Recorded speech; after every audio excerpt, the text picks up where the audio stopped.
नमस्कार दोस्तों, electrical question अड्डा में आपका स्वागत है। दोस्तों, आज की इस वीडियो में हम डिस्कस करने वाले हैं अर्थिंग के बारे में। अर्थिंग क्या है और इसके टाइप्स क्या-क्या हैं, इनके बारे में हम डिस्कस करेंगे। और सबसे पहले यहाँ पर पॉइंट देखने की आवश्यकता है कि हमें घरों में अर्थिंग करने की आवश्यकता ही क्या है और इंडस्ट्रियों में क्या आवश्यकता है। कोई यदि ट्रांसमिशन लाइन भी जाती है तो उसको भी अर्थिंग करने की आवश्यकता होती है, उनके टावर के भी अर्थिंग रहते हैं। और यदि आप सब स्टेशन को देखें तो जब सब स्टेशन की डिज़ाइन होती है तो वहाँ पर सबसे पहला जो पैरामीटर होता है वो वहाँ का अर्थ रेजिस्टेंस ही टेस्ट करते हैं। उसके द्वारा सब स्टेशन में बहुत सारे जितने भी इक्विपमेंट होते हैं उनको हमें अर्थिंग करने की आवश्यकता होती है। तो एग्जाम पॉइंट ऑफ व्यू से यदि देखा जाए तो अर्थिंग भी आपके लिए काफ़ी इंपॉर्टेंट है। तो चलिए डिस्कस कर लेते हैं इसके बारे में। अर्थिंग क्या है? द मीनिंग ऑफ अर्थिंग और grounding is to connect earth point of equipment to the general mass of earth by mild steel copper wire step of negligible resistance. इसमें हम करते क्या हैं कि किसी भी इंस्ट्रूमेंट को जिसकी अर्थिंग करनी होती है उसको नॉर्मली कॉपर वायर की सहायता से या कॉपर की स्ट्रिप हो, गैल्वनाइज स्टील हो, गैल्वनाइज आयरन हो, और भी माइल्ड स्टील के द्वारा हम यहाँ अर्थिंग करने की उसको कोशिश करते हैं, जिसमें हम उस इक्विपमेंट को इस कॉपर वायर के थ्रू अर्थ से कनेक्ट कर देते हैं, जिसके कारण जो करंट होता है वो इजीली अर्थ में पास हो जाता है। चलिए अगला पॉइंट डिस्कस करते हैं इसमें।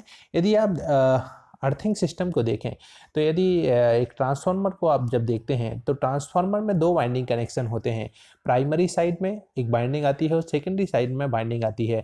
नॉर्मली डिस्ट्रीब्यूशन ट्रांसफार्मर को आप देखेंगे तो उसमें सेकेंडरी साइड 3 फेस के अलावा एक न्यूट्रल पॉइंट भी होता है।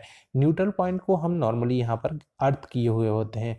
और यदि यहाँ से इस ट्रांसफार्मर की सहायता से आप ये देख रहे होंगे एक डिवाइस लगी है, कोई इलेक्ट्रिकल इक्विपमेंट है कोई, जिसमें कि इलेक्ट्रिक कोई इंसुलेशन फेलियर हो जाने के कारण उसमें से करंट है।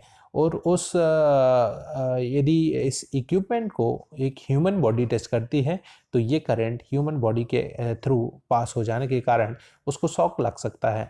ज़्यादातर ग्रामीण क्षेत्रों में यही समस्या देखने को रहती है। गर्मियों के सीज़न में कूलर का इंसुलेशन फेलियर होना हो, या इंडस्ट्रियों में, या ट्रांसमिशन सब स्टेशन डिज़ाइनिंग, और भी बहुत सारी जगह अर्थिंग का काफ़ी ज़्यादा उपयोग होता है। यदि इसी सिस्टम में यदि हमने अर्थिंग की होती, जैसे कि आपका ट्रांसफार्मर लगा है, ट्रांसफार्मर का न्यूट्रल हमने ग्राउंड किया हुआ है, और इस न्यूट्रल को ग्राउंड करने के बाद यदि आप देखेंगे तो यहाँ पर डिवाइस को भी अर्थिंग किया हुआ है। डिवाइस को अर्थिंग किए जाने के कारण आप देख रहे होंगे कि इस डिवाइस में से जो करंट है, फॉल्टी करंट या इंसुलेशन फेलियर, वो इस अर्थिंग के थ्रू आपके अर्थ में चला गया है, और जो कि न्यूट्रल से यहाँ उसी पोटेंशियल पर आ गया है। तो इसके कारण आप देख रहे होंगे कि ह्यूमन बॉडी के अक्रॉस कोई भी करंट फ्लो नहीं हुआ है। अगला पॉइंट देखते हैं एग्जाम की दृष्टि से। यहाँ सबसे अच्छा पॉइंट जो बनता है वो है अर्थिंग कोड और आईएस कोड जो अर्थिंग के लिए उपयोग होता है वो होता है दोस्तों, यहाँ पर अर्थिंग कोड जो होता है वो होता है 3043, IS 3043। ये कोड ऑफ अर्थिंग होता है, code of practice for earthing. ये ज़्यादातर एग्जामों में पूछा गया है। बहुत सारे पेपर आप देखेंगे जिसमें IS 3043 कोड पूछा गया है कि ऐसा कौन सा अर्थिंग के लिए कौन सा कोड हम उपयोग करते हैं, तो वहाँ पर आंसर होगा आपका IS 3043। National electricity code 1985 of VIS, इसके अकॉर्डिंग भी अर्थिंग के कुछ पैरामीटर रहते हैं, उनको आपको पढ़ने की आवश्यकता है। और आई रूल 1956 के अकॉर्डिंग भी बहुत सारे रूल्स इसमें बनाए गए हैं अर्थिंग के लिए। तो ये रूल भी हम कुछ इसमें देखने की कोशिश करेंगे। और एग्ज़ाम में ज़्यादातर यही क्वेश्चन आते हैं कि आपकी अर्थिंग है, किसी घर की आपने अर्थिंग की है तो उसकी इलेक्ट्रोड की डिस्टेंस आपके घर से कितनी दूरी पर होना चाहिए। 2 प्लेट आपने यूज़ की हैं, यदि प्लेट अर्थिंग में तो उन प्लेटों के बीच की डिस्टेंस क्या होनी चाहिए। यदि आपने पाइप अर्थिंग की है तो पाइप का जो डायामीटर है उसकी डायमीटर कितना होना चाहिए, यही सारे क्वेश्चन इसमें देखने को मिलते हैं। तो सबसे पहले हमने कुछ जनरल पॉइंट इसकी अर्थिंग के बारे में डिस्कस करे हैं। चलिए अगले पॉइंट इसमें देखते हैं। तो जब किसी भी सब स्टेशन की हम डिज़ाइन करते हैं तो वहाँ पर सबसे ज़्यादा जो इम्पोर्टेंट पॉइंट होता है उसका वहाँ की सॉल्ट की या वहाँ की मृदा की रजिस्टिविटी चेक करना। ज़्यादातर बड़े सब स्टेशन में 0.5 ओम रेजिस्टेंस होना चाहिए और जो मेजर सब स्टेशन है वहाँ पर 1 ओम रेजिस्टेंस होना चाहिए और स्मॉल सब स्टेशन में 2 ओम रेजिस्टेंस होना चाहिए और अदर केसेस में 8 ओम तक भी रेजिस्टेंस यदि मिट्टी का रहेगा तो वो वहाँ पर चल जाएगा। जब अर्थिंग की डिज़ाइन करते हैं तो सबसे पहले वहाँ की मॉइस्चर कंटेंट मिट्टी के अंदर देखने की कोशिश करते हैं।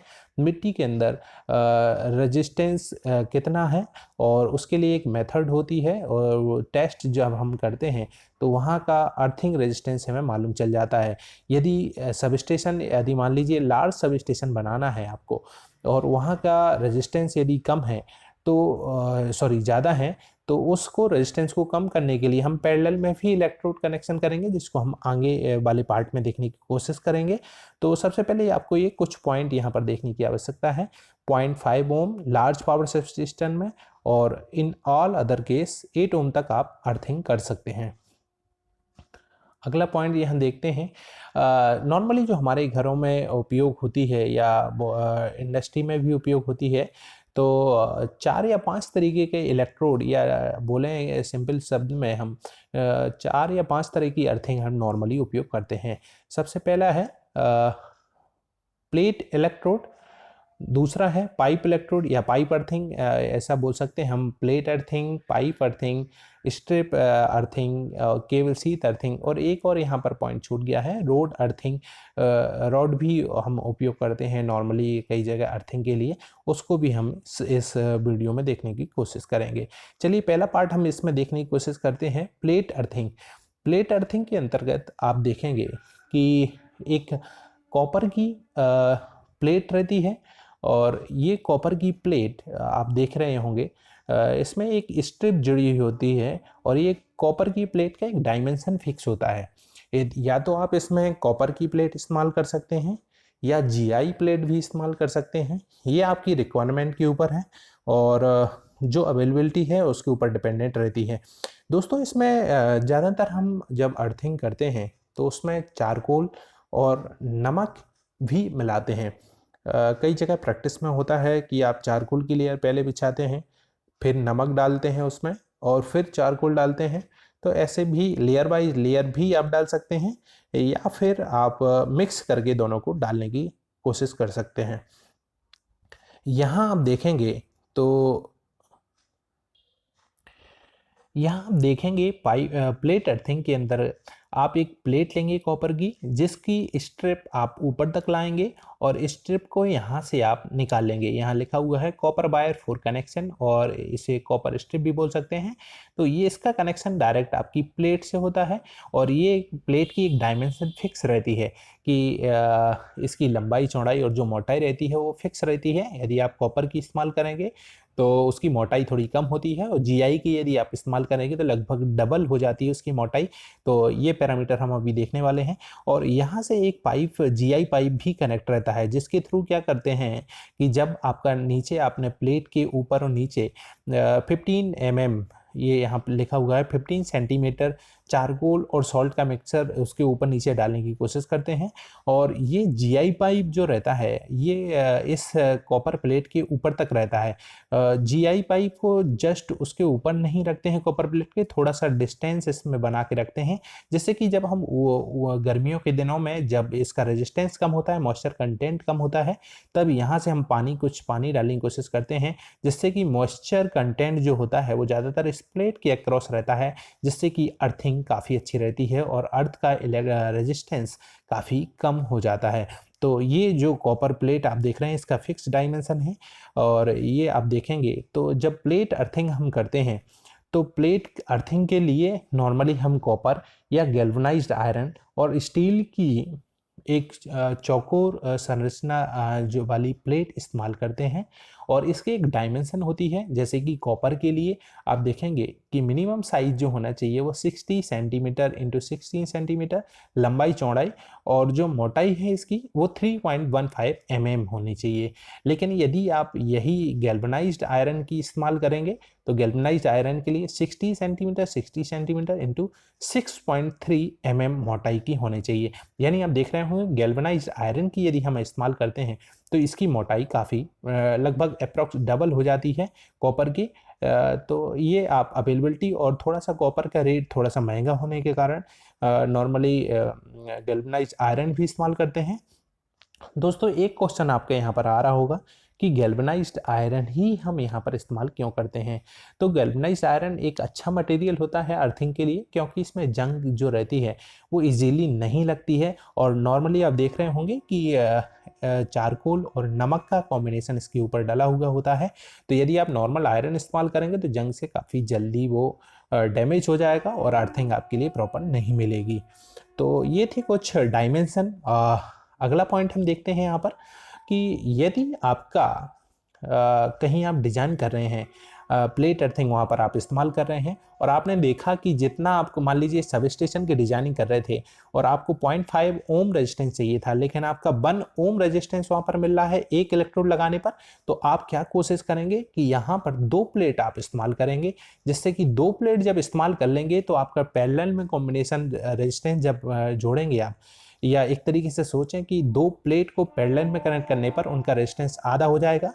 तो अब इस यदि आपने 2 प्लेट इस्तेमाल कर ली तो आपका सब स्टेशन आप बना सकते हैं, 0.5 ओम वहाँ का रेजिस्टेंस मिल जाएगा आपको। तो सबसे पहले आप देखने की कोशिश करेंगे कि जहाँ आपको रेजिस्टेंस कम चाहिए वहाँ आप पैरेलल कॉम्बिनेशन भी इस्तेमाल कर सकते हैं। यहाँ अब एक पॉइंट और देखने की कोशिश करेंगे, जब आप पैरेलल कॉम्बिनेशन करते हैं, ये क्वेश्चन काफ़ी बार पूछा जाता है कि यदि आप पैरेलल कॉम्बिनेशन करते हैं प्लेट अर्थिंग में, आपने डबल प्लेट इस्तेमाल की, तो उनके बीच की डिस्टेंस जो होनी चाहिए वो 8 मीटर से कम नहीं होना चाहिए। 8 मीटर की ज़्यादा दूरी पे ही आप उन प्लेट को लगाने की कोशिश करें, जिससे कि पैरेलल कॉम्बिनेशन का अच्छा बन पाए और रेजिस्टेंस आपका काफ़ी कम हो जाए। Use of plate electrode is recommended only where the current carrying capacity is prime consideration। ज़्यादातर जनरेटिंग सबस्टेशन और जो सबस्टेशन की डिज़ाइन होती है ट्रांसमिशन में भी, वहाँ पर आप देखेंगे प्लेट अर्थिंग ज़्यादातर इस्तेमाल करते हैं, क्योंकि ये काफ़ी इफ़िशियंट होती है और ये करंट कैरिंग कैपेसिटी पर बेस्ड होती है। अगले पॉइंट इसमें हम देखने की कोशिश करते हैं कि यहाँ एक आपने पाइप भी लगाया हुआ है, जो मैंने पहले डिस्कस कर लिया है, जिसके थ्रू आप पानी डालेंगे तो वहाँ पर मॉइस्चर कंटेंट बढ़ जाने के कारण आपकी प्लेट में से आपकी प्लेट जो है मॉइस्चर कंटेंट ज़्यादा होगा, जिससे कि अर्थिंग काफ़ी अच्छी होगी। दोस्तों एक पॉइंट और आपके दिमाग में आ रहा होगा कि हम चारकोल और नमक का ही कॉम्बिनेशन क्यों इस्तेमाल करते हैं। तो नमक जो रहता है उस सतह के उस प्लेट के अक्रॉस आप देखेंगे, इस प्लेट के अक्रॉस नमक कंडक्टिविटी बढ़ा देता है, जिससे कि अर्थिंग रेजिस्टेंस कम हो जाता है। और चारकोल में कार्बन होता है और कार्बन आप देखेंगे कि कंडक्टिविटी काफ़ी अच्छी होती है, इसलिए नमक और चारकोल का ही कॉम्बिनेशन इस्तेमाल करते हैं। अब नई प्रैक्टिस के अंदर बहुत सारे ऐसे केमिकल आ गए हैं जो चारकोल और नमक को उन्होंने रिप्लेस कर दिया है। इसकी जगह आप एक बनाया हुआ एक केमिकल कंपाउंड आता है, उसको आप ऐड कर सकते हैं। चलिए आगे डिस्कस कर लेते हैं। और भी पॉइंट हमने इसमें डिस्कस करने वाले थे कि इंटरनल जो डायमीटर है पाइप का सेल बी एटलीस्ट 5 सेंटीमीटर। जो आपने प्लेट अर्थिंग में जिसमें से पानी डालने के लिए आपने पाइप लगाया हुआ है, उसका इंटरनल डायमीटर 5 सेंटीमीटर होना चाहिए, इससे कम नहीं होना चाहिए। और यहाँ पर एक पॉइंट और उन्होंने रखा हुआ है,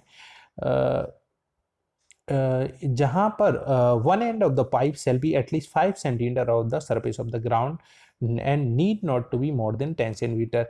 जो आपने पाइप लगाया हुआ है पानी डालने के लिए, वो 5 सेंटीमीटर ग्राउंड सरफेस से ऊंचा रहना चाहिए। आप मतलब इतना निकला हुआ होना चाहिए, 5 सेंटीमीटर मिनिमम होना चाहिए, 10 सेंटीमीटर तक वो निकाल सकते हैं, जिससे कि इजीली आप उसमें पानी डाल सकते हैं।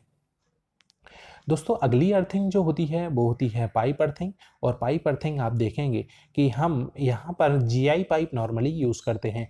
जीआई पाइप में भी इसमें आप देख रहे होंगे कि थोड़े थोड़े आपको डिस्टेंस पर यहाँ पर होल दिखाई पड़ रहे हैं।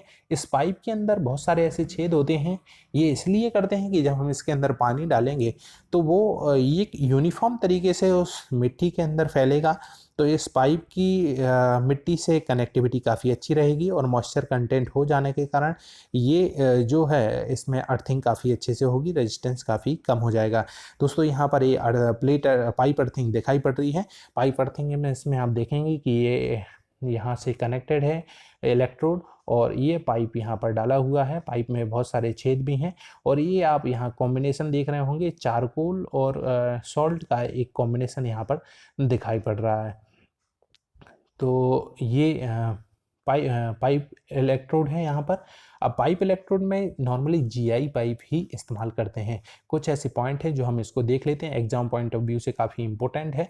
और नॉर्मली इसकी जो डेप्थ होती है या लंबाई बोलें तो 2.5 मीटर से ज़्यादा ही होनी चाहिए, 2.5 मीटर से कम नहीं होनी चाहिए। कुछ इसके पैरामीटर हैं जो हम देखने की कोशिश करते हैं।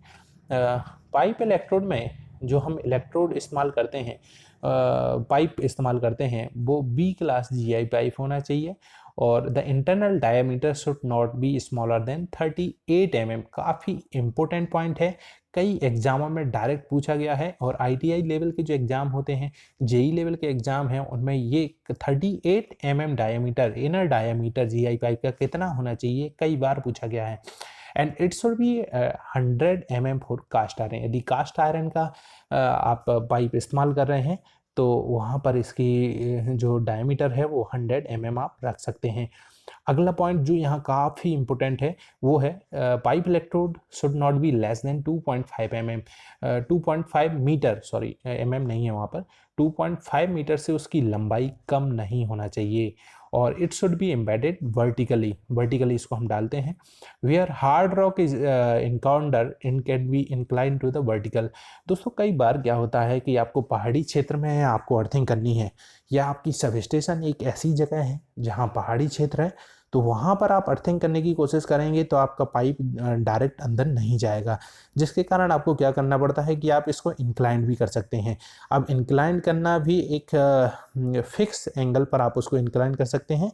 तो इसके लिए कुछ पॉइंट दिए हैं कि कितनी डिग्री तक इसको इंक्लाइन कर सकते हैं। तो आपका जो पाइप होता है उसको हम 30 डिग्री तक इंक्लाइन कर सकते हैं।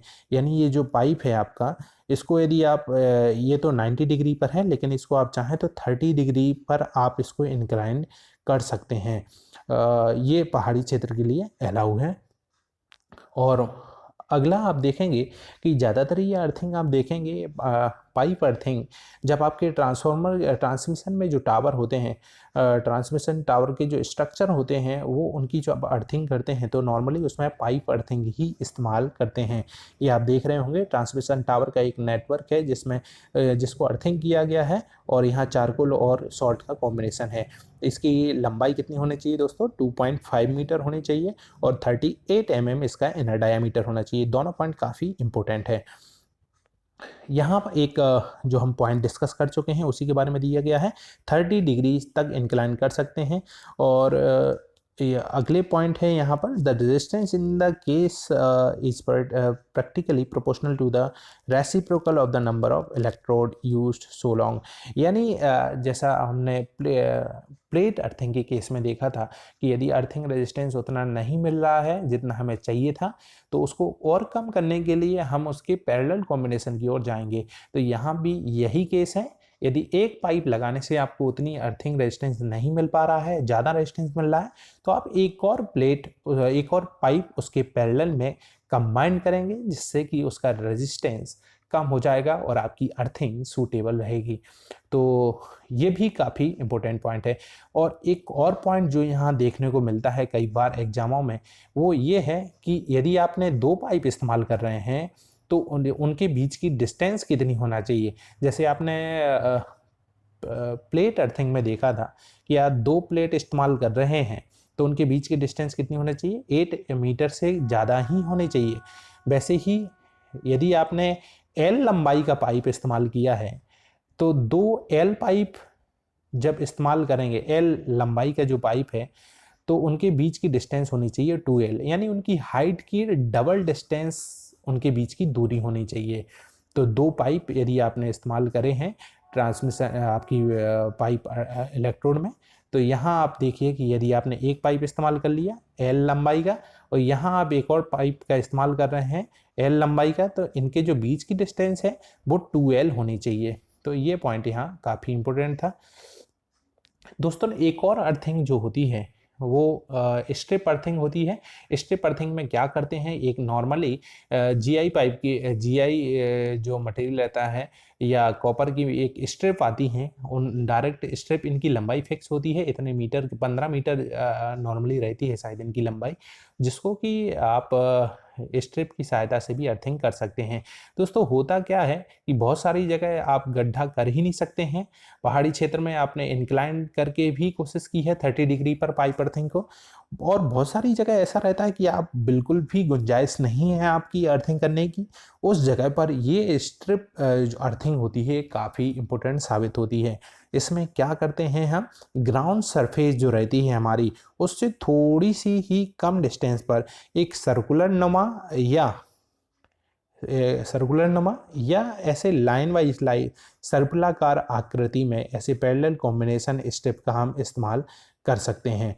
तो इसकी सहायता से आप क्या करेंगे कि आपकी पहाड़ी क्षेत्रों में आसानी से अर्थिंग हो जाएगी, और आपको वहाँ यदि आपकी सब स्टेशन है या किसी भी पर्पज़ के लिए आपको अर्थिंग की आवश्यकता है, तो वो अर्थिंग आप इससे निकाल सकते हैं। इसमें कुछ पॉइंट हैं, उनको देखने की कोशिश करते हैं। यदि स्ट्रिप आपने इस्तेमाल की है अर्थिंग के लिए, तो it should not be less than 25 mm into 1.60 mm thickness दी है और लंबाई दी है। If made of copper and, यदि कॉपर की है तो 25 mm इंटू 1.60 mm, और यदि यही जीआई और स्टील की है तो 25 mm इंटू 4 mm की यहाँ पर डायमेंशन रहेंगी स्टेप के बारे में। ये और एक अगला पॉइंट है जो मैंने डिस्कस कर चुका हूँ कि इसकी जो लंबाई है वो 15 मीटर की लंबाई होनी चाहिए स्ट्रिप की, और इसको आप कई ऐसे कॉम्बिनेशन इसके इस्तेमाल कर सकते हैं।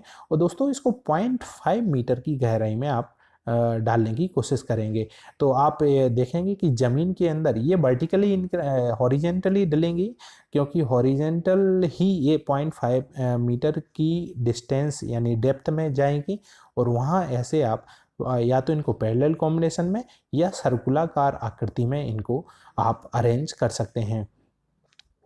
If round conductor are used, their cross-sectional area shall not be smaller than 3 mm square. यदि आपने राउंड कंडक्टर इस्तेमाल करे हैं यहाँ पर, तो उनकी 3 मिलीमीटर स्क्वायर से उनका डायमीटर कम नहीं होना चाहिए यदि आप कॉपर की इस्तेमाल कर रहे हैं। और यदि आप अदर मटेरियल की इस्तेमाल कर रहे हैं तो वहाँ पर गैल्वनाइज्ड आयरन और इस्तेमाल करेंगे तो 6 मिलीमीटर स्क्वायर से उसकी कम नहीं होना चाहिए डायमीटर। यहाँ हम देखेंगे कैसे उसको अरेंज करते हैं, तो आप देखेंगे H जो यहाँ पर दिया हुआ है, ये H जो है ये 0.5 मीटर है, यानी आधा मीटर तक आपने ज़मीन के अंदर इसको बिछाया हुआ है इस तरीके से। ऐसी बहुत सारी स्टेप आप पैरेलल में कंबाइन कर सकते हैं, और या फिर इनको सर्कुलरली और पैरेलली कंबाइन कर सकते हैं, जिससे कि रेजिस्टेंस आपका कम होते जाएगा। तो ये थी हमारी अर्थिंग। और एक और अर्थिंग जो यहाँ पर इम्पोर्टेंट है वो होती है रॉड अर्थिंग। रॉड अर्थिंग में हम क्या करते हैं कि एक कॉपर की रॉड आती है, जिसको हम किसी हैमर की सहायता से ज़मीन के अंदर ठोकते हैं इसको हैमर की हेल्प की सहायता से, जिससे कि ये ज़मीन के अंदर 2.5 मीटर तक जाता है, और 2.5 मीटर तक ज़मीन के अंदर इसको ले जाने के बाद इससे प्रॉपर अर्थिंग आप ले सकते हैं। दोस्तों इसमें आप देख रहे होंगे कोई पाइप नहीं है, इसमें मेंटेन करने की कोई ज़्यादा आवश्यकता नहीं होती है। ये कॉपर का ही रॉड आती है इसमें, और ये यहाँ पर देख रहे हैं ये क्लैंप लगी हुई है, तो इससे ये क्लैंप में आप ये कॉपर की स्ट्रिप यहाँ से लगा दी है, जिसके द्वारा आप प्रॉपर अर्थिंग और प्रॉपर यहाँ पर कनेक्शन लिया गया है। तो ये थी रॉड अर्थिंग। रॉड अर्थिंग के लिए भी कुछ पैरामीटर हैं जो हम देखने की कोशिश करेंगे। बेसिकली नॉन ट्रीटमेंट वाली जो अर्थिंग होती है उसको हम रॉड अर्थिंग बोलते हैं। ये भी पॉइंट नोट करने की आवश्यकता है यहाँ पर कि इसमें ना तो हम पानी डाल सकते हैं, ना इसमें चारकोल और नमक का हमें कॉम्बिनेशन इस्तेमाल करने की आवश्यकता है। सिंपल आपने रॉड इंसर्ट कर दी और जिसके बाद आप प्रॉपर अर्थिंग ले सकते हैं। ये टेम्परेरी अर्थिंग भी होती है, जैसे अचानक हमें कहीं किसी जगह अर्थिंग की आवश्यकता है और हम जल्दी इसको हमें किसी पर्पस के लिए चाहिए है, तो वहाँ पर हम डायरेक्ट हैमर की सहायता से इसको ज़मीन के अंदर 2.5 मीटर तक गाड़ सकते हैं और उसके बाद आप इससे प्रॉपर अर्थिंग ले सकते हैं।